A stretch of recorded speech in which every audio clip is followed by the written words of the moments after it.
அப்போ அல்லாஹ் வந்து அடுத்தது சொல்கிறான், நீங்கள் தண்ணி இருந்த கொடுங்க, நீங்கள் சொற்பமான போர் தளவாளங்களை கொண்டிருந்தாலும் சரி, எக்யூப்மெண்ட் இல்லை, சில பேர்கிட்ட வாகனம் இல்லைங்கோ, இருந்திருந்தோம் நாங்கள் வந்திருப்போங்க, நாங்கள்லாம் எவ்வளோ பெரிய ஆளுன்னு தெரியுங்களா, இதெல்லாம் நம்ம கேட்க முடியும்.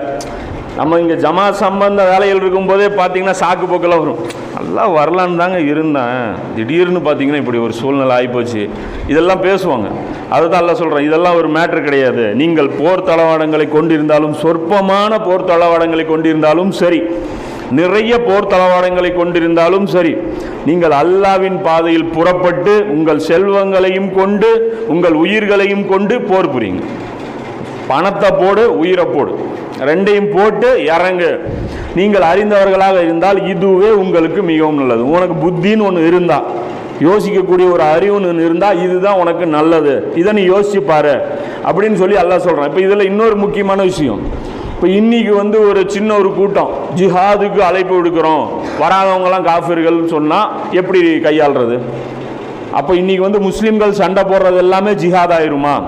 அப்போ எவன் கூப்பிட்டாலும் நம்ம பதில் அளிச்சே ஆகணுமா? உடனே கத்தி தூக்கிட்டு போயிடணுமா? அல்லாஹ்வுக்காக சண்டை போடுறானான்னு கேட்டால் கிடையாது. இது கரெக்டாக புரிஞ்சுக்கணும். இப்படி போக முடியாது. ஏன்? இது அமீர்கிட்ட இருந்து உத்தரவு வரணும். முஸ்லிம்கள் மூமின் அமீருல் மூமின்னு உத்தரவு பண்ணணும். அப்போ முதல்ல எதை செய்யணும்? முதல்ல ஒரு உம்மத்தை உருவாக்கு.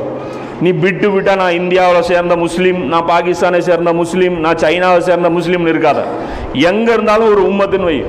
இவனுடைய இது என்ன தெரியுங்களா? பைலா என்ன தெரியுமா? இஸ்ரேலுடைய பைலா, இந்த பால்ஃபோர் டெக்ளரேஷன் சொல்லிட்டு அவன் போட்டிருக்கிறான். அதோடைய பைலா என்ன அப்படின்னா, இந்த பூமியில் எங்கெல்லாம் யூதன் இருக்கிறானோ அவன் ஒரே சமுதாயம், அவனுடைய இஸ்ரேலுடைய பைலா இருக்கு.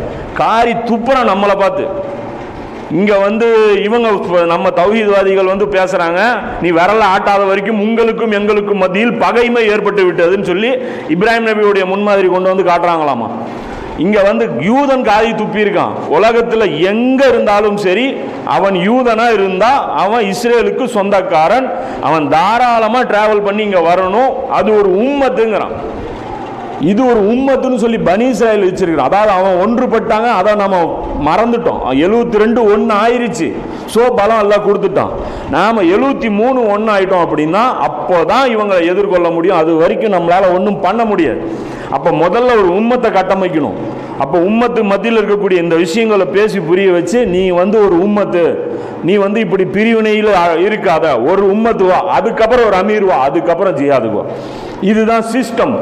அதை விட்டுட்டு திடீர்னு வந்து ஒரு சின்ன ஒரு கூட்டம் அழைப்பு கொடுக்குதுன்னா அந்த கூட்டத்துக்கு போகக்கூடாது. இன்னும் முஸ்லிம்கள் சண்டை போடுறதெல்லாம் வந்து அல்லாஹ்வுடைய பாதையில் போர் ஆயிராது.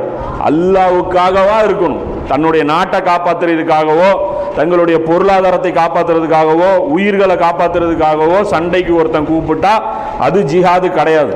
அல்லாஹ்வுடைய வாக்கு மேலே முதல்ல இந்த விஷயம் அவனுக்கு புரியணும். குர்ஆன் என்ன சொல்லுது, ரசூலுல்லாஹ் ஏன் வந்தாங்க, இதெல்லாம் அவனுக்கு புரியணும். புரிஞ்சு அவன் மைண்டில் வந்ததுக்கப்புறம் எல்லாத்தையுமே அவன் செகண்டரியாக தூக்கி வச்சுட்டு அல்லாஹ்வுடைய திருப்தி மட்டுமே முதல் பொசிஷனாக அவன் வச்சுட்டான் அப்படின்னா அதுக்கப்புறம் அவன் சண்டை போடுறான்ல, அதுதான் ஜிஹாது.